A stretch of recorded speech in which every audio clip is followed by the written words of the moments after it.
Hello everyone, Yesh here, and today we're going to talk about the Avengers, the ultimate payoff film in the MCU. Before Avengers Age of Ultron, and then before Infinity War, and then before Endgame. So, okay, fine. So maybe not the ultimate, but at the time, this was the biggest MCU film to ever come out. This was the biggest film that was the biggest thing on the planet, and everyone was looking forward to this film. I mean, the first thing to talk about is how truly impressive this film is. I think people underestimate how, because I mean, the director Joss Whedon truly made a masterpiece with this film. I think people underestimate how much of a challenge it is to actually make this work, because think about it, you have all these weird characters. You have very different characters. I mean, you have like Iron Man, who's this like modern tech related kind of superhero. Then you got Captain America, who's this like 1920s World War II, patriotic kind of hero. And then you have Thor, literally a god of thunder. Like, you literally have something so far out there. And then you also have Hulk, which is like this weird science experiment gone wrong. And then you have Black Widow and Hawkeye, these like master assassins. I mean, somehow you have to take all these characters, put them together in a movie, and still create a somewhat believable story. Like, it's easy to believe that Thor and Captain America are talking to each other. Like, it's easy to believe they can exist in the same universe. It's easy to believe that a character like Iron Man, who is so grounded, can easily exist in the same universe as Thor, where we're supposed to believe that gods and other worlds beyond Earth exist. I mean, and all of them are working together to defeat aliens that are trying to take over New York City. On paper, this is such a weird idea, very strange, very B-movie, like, what? Yet this movie works. This movie is not, I mean, a lot of arguments that people make is it's a simple story. Bad guys want to take over work, good guys have to learn to work together, and then so they do at the end of the day, and they save the day, blah, blah. But it's more, there are lots of stories follow that formula, but what makes this film work is the characters.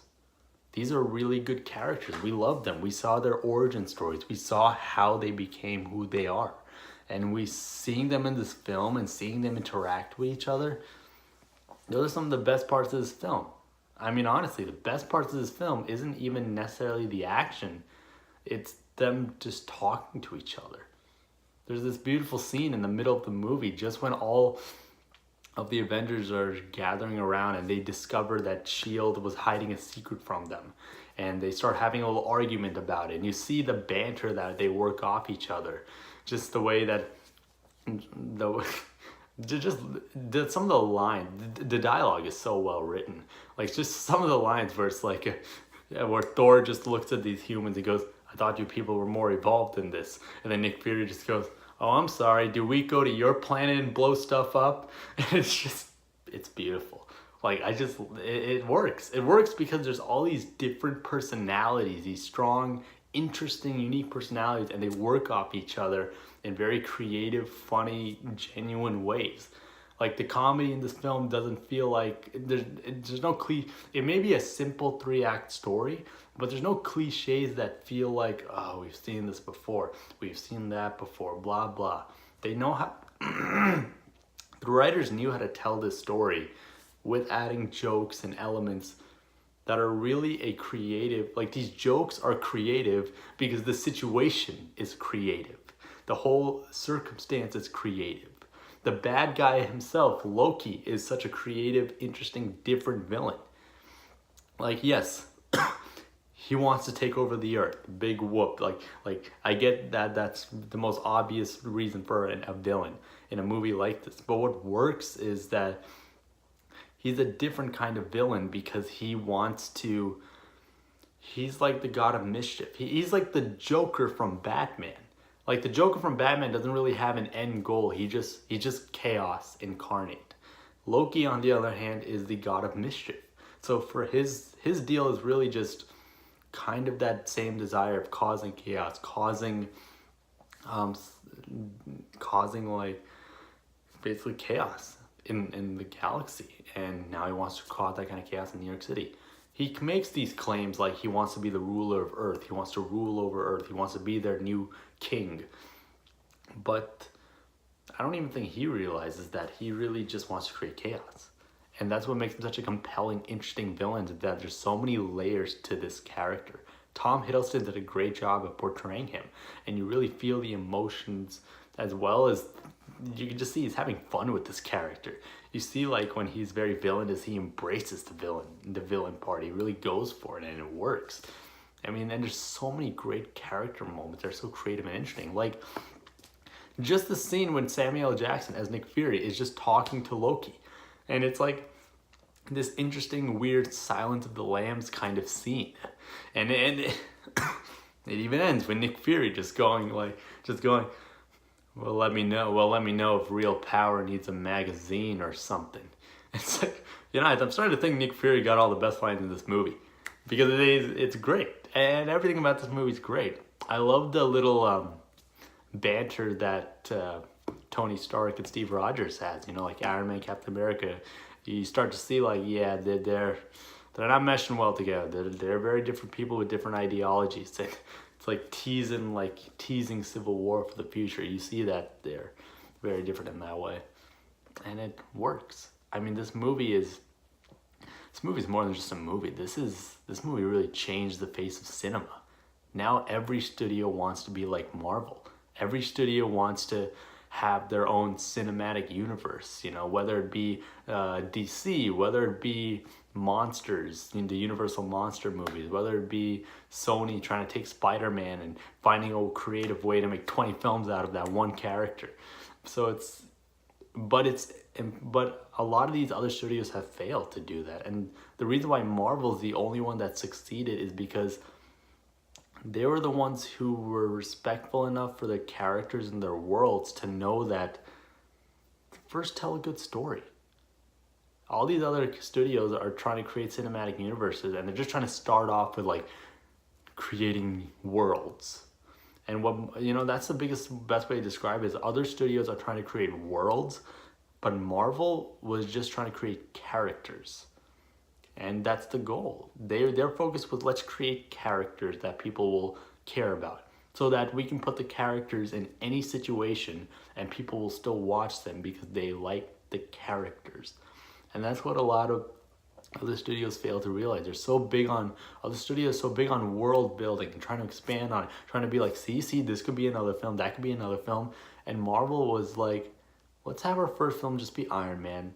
It happens on Earth. It's a very grounded story. We're not going to even mention anything about the Avengers or space or Gods of Thunder or nothing. We're just going to tell a story of a guy who's trapped in a cave and he built. And now you see how it slowly blossoms into this beautiful film with all these characters. And it's such a motivating, inspiring film too.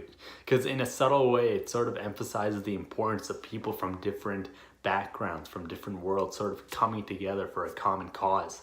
And it's very admirable in that way, something analogous to life. And this movie's beautiful. Everything about this movie is great. And it's also interesting how this film is shot. I mean, Joss Whedon has always been known for his TV work with the Firefly, and as well as Serenity, as well as Buffy. And it's interesting that when you look at this film, you realize the Avengers is shot like TV. Some of the shots and stuff is shot like TV, but it still works.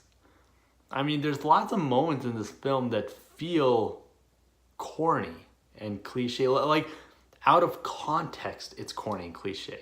There's a scene when Captain America is fighting Loki in Germany, and that fight scene looks corny. I mean, it's Captain America in a suit, but the suit literally looks like a costume. It doesn't look like a battle suit. It looks like a costume, but it works. And in Loki, Loki is in this total corny comic book, embracing the corny comic book costume, but it works. That's the best. And this movie is proof that you can do corny right. You can do corny. You can do childish and make it feel genuine, make it feel funny, make it feel heartfelt. Like, I mean, the best way to describe it is there's a scene when Captain America, in his corny costume, is literally running across buses, jumping across buses and cars, goes up to a bunch of police officers and give them orders, like, you need to take these civilians down through the subway, you keep them off the streets. And then the police officers are like, why the hell should I take orders from you? And then he just shows them. And then so a couple of aliens are coming, he kicks their asses, and then the police officer's like, I need men from this building. And it's just beautiful. It's like, that one scene is the perfect example of how to summarize this whole film. Is that it looks on the surface, it looks corny, it looks childish, it looks like very like comic bookish, you know, even Power Ranger-ish, you could make an argument.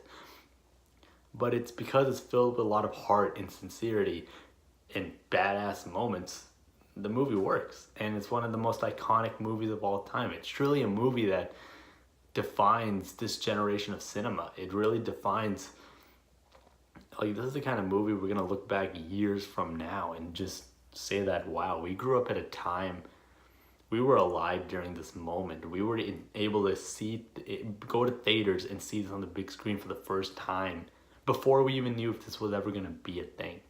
And it's incredible. I mean, it's the greatest film of all time. If you haven't seen it, then Jesus Christ, go see it. It's one of the greatest films ever, in my opinion.